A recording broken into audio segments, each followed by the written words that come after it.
बिस्मिल्लाहिर्रहमानिर्रहीम, अस्सलाम वालेकुम नाज़रीन। आप यूट्यूब चैनल देख रहे हैं, मैं इमरान खान हूँ।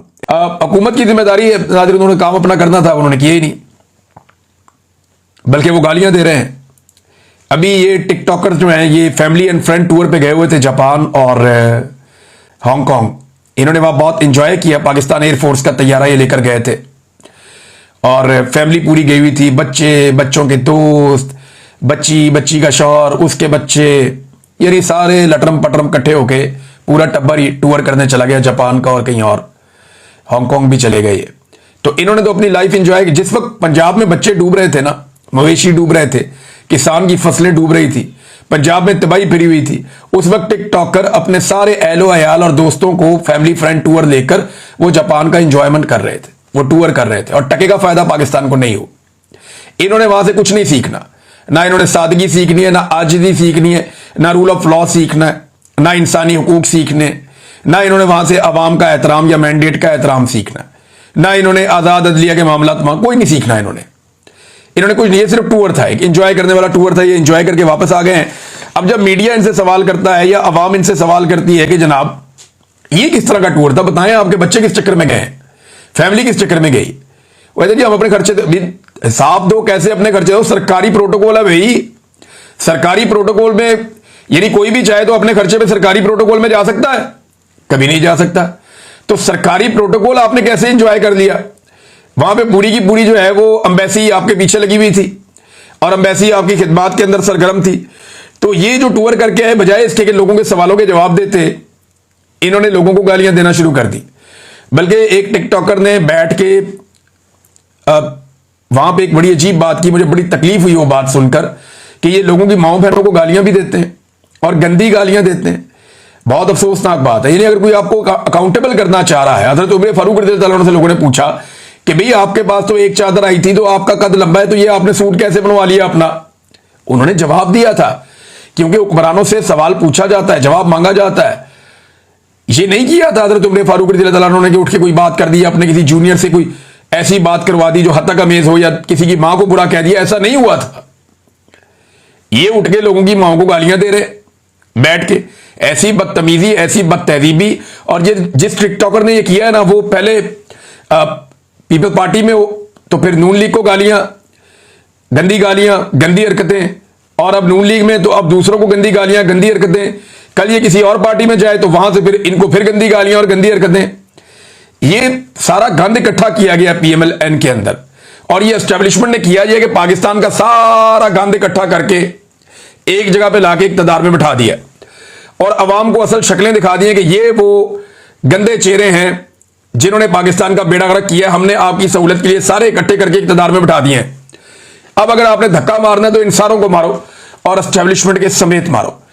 बहरहाल ये जनाब मरियम नवाज के लोग, बजाय इसके कि वो काम करें, इस वक्त वो लोगों की माओ बहनों को गालियां दे रहे हैं बैठ के। और हैरत की बात यह है कि इनके ब्यूरोक्रेट्स कह रहे हैं कि अचानक सैलाब आ गया, हमें पता ही नहीं चला। ये बाकायदा सबूत मेरे पास मौजूद है, ये देखें ना आप, ये डीजीपीडीएम में वो कहता है जी अचानक सैलाब आ गया और हमें तो पता ही नहीं था। फिर वो कह रही है जी हमारी तो तैयारी थी, हमने तो सैलाब का पूरा बंदोबस्त पहले से किया हुआ था। जो पंजाब से टिकटॉकर है इन्फॉर्मेशन, यानी मैं हैरान होता हूं कि एक तरफ जो है वो कह रहे हैं हमें पता ही नहीं चला, अचानक हो गया, दूसरी जगह हमारी तो बहुत पुरानी तैयारी थी इसके ऊपर। आपकी खाक तैयारी थी, किसी को पता ही नहीं चला, लोगों को अंदाजा ही नहीं हुआ, लोग बेचारे पानी के अंदर डूबते रह गए, शहरों के अंदर पानी घुसाया, गलियों में कश्तियां चल रही हैं। ये हालात इन्होंने पाकिस्तान के लिए पैदा किए हैं। अब नाजरीन, आलिया हमजा साहिबा ने फौरी तौर पर, अब उनकी हुकूमत तो नहीं है, अगर उन्हें मौका मिला और उन्हें इजाजत दी गई तो उन्होंने पाकिस्तान तरीके इंसाफ को कहा है कि सारे मिलकर इकट्ठे हो, हंगामी इजलास बुलाओ और पूरी तरीके इंसाफ अब मदद करेगी अपने हमवतनों की। और ये जो फ्लड आया हुआ है इसके अंदर मदद करने के लिए निकलेंगे। अब देखना यह कि पाकिस्तान की मिलिट्री एस्टेब्लिशमेंट ये मदद करने देती है या नहीं करने देती, क्योंकि मिलिट्री एस्टेब्लिशमेंट पीटीआई को इसराइल के खिलाफ मुजाहरा नहीं करने देती। कोई अच्छा काम भी वो करना चाहें तो नहीं करने देते। तो ये अवाम की मदद करने देंगे या नहीं करने देंगे? उन्होंने तो 14 अगस्त नहीं मनाने दी, उन्होंने तो कायदे आजम का पोस्टर उठा के बाहर आने पे मुकदमे दर्ज करके बंदे अंदर दे दिए दहशतगर्दी के मुकदमों में। तो ये दो नंबरियां बहुत की है इन्होंने, बहुत फ्रॉड किया है इन्होंने। तो अब देखते हैं कि पाकिस्तान तरीके इंसाफ सैलाब में मदद करने आती है तो क्या उन्हें मदद करने दी जाती है या नहीं करने दी जाती। एक सवाल तो हो गया ये। हालात इनके ये हैं कि इमरान खान साहब का ट्वीट आता है कल रात को 11 बजे, जो मैंने आपको सुबह वाले वीलॉग में पढ़ के सुनाया। रात को 11 बजे इमरान खान साहब का ट्वीट आता है और 11 बजे उनका ट्वीट आने के ठीक चंद मिनट के बाद आज सुबह जो समाअत होनी थी अडियाला जेल में तोशाखाना 2 केस की, वो मुलतवी कर दी जाती है। वजह क्या है कि भाई इमरान खान साहब का तो बड़ा सख्त मौकिफ है, हमें तो लगता था माफी मांग लेगा, वो तो हमारे ऊपर चढ़ गया। 9 मरतबा उसने आर्मी चीफ का नाम ले लिया एक ट्वीट के अंदर। और मजे की बात आप देखें कि इमरान खान साहब ने, ये मैं आपको डाटा बल्कि निकाल के ना लेटेस्ट भी बता देता हूं, इमरान खान साहब ने ट्वीट एक जो है ना उसमें आर्मी चीफ का 9 मरतबा नाम लिया और दूसरे ट्वीट के अंदर आर्मी चीफ का नाम नहीं लिया।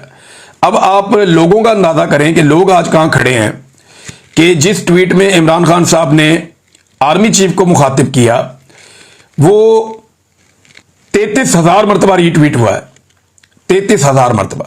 और दूसरा जिसमें इमरान खान साहब ने आर्मी चीफ को मुखातिब नहीं किया वो 23,000 मरतबा रीट्वीट हुआ है। जिसमें आर्मी चीफ पे उन्होंने बात की वो 33,000 मरतबा, यानी 10,000 मरतबा ज्यादा जिसमें तनकीद आर्मी चीफ पे हुई है, लोगों ने उसको ज्यादा फैलाया। और जिसमें अली अमीन को कहा है कि आओ और आकर मुझसे मिलो, उसको इतना नहीं किया। तो उसके बाद यही होना था, इन्हें लगा कि अब इमरान खान साहब का केस लगेगा, दोबारा तनकीद करेंगे और बहुत नेक्स्ट लेवल पे चले जाएंगे, लिहाजा इन्होंने समाअत ही मुलतवी करवा दी अदालत के अंदर रात को 11 बजे के बाद। इसका मतलब यह है कि ट्विटर पे आने वाले एक ट्वीट की वजह से इमरान खान साहब के केस की समाअत मुलतवी हुई है। ये रिकॉर्ड का हिस्सा बन रही हैं चीजें, इनसे कभी कोई भाग नहीं सकेगा, ये याद रखना पड़ेगा। अली अमीन गंडापुर साहब ने कुछ संजीदा कोशिश नहीं की इमरान खान साहब से मिलने की अभी तक, और उनके भाई ने क्लेम तो किया कि उन्होंने संजीदा कोशिश की है, लेकिन की नहीं। सीरियस बात तो यह है कि उन्हें संजीदा कोशिश करनी चाहिए, सुप्रीम कोर्ट भी जानी चाहिए, हर जगह जाके उन्हें जोर लगाना चाहिए। देखें ना, मिर्जा अफरीदी का लाहौर वाला जो फार्म हाउस है वहां पे ये पूरा काफिला लेकर पहुंच गए, लेकिन आज तक अडियाला जेल तक वो काफिला नहीं पहुंच सका। यही वो काफिला निकलता है, रावलपिंडी इस्लामाबाद को क्रॉस करता है और लाहौर पहुंच जाता है, लेकिन वो काफिला रावलपिंडी में मौजूद अडियाला जेल तक नहीं पहुंच सकता। कई मरतबा एमपीए और एमएनए ने कहा जी हम सारे इकट्ठे होकर वहां पर आएंगे बाजमात, लेकिन आज तक ये वहां पे नहीं जा सके, कोई दबाव नहीं बढ़ा सके।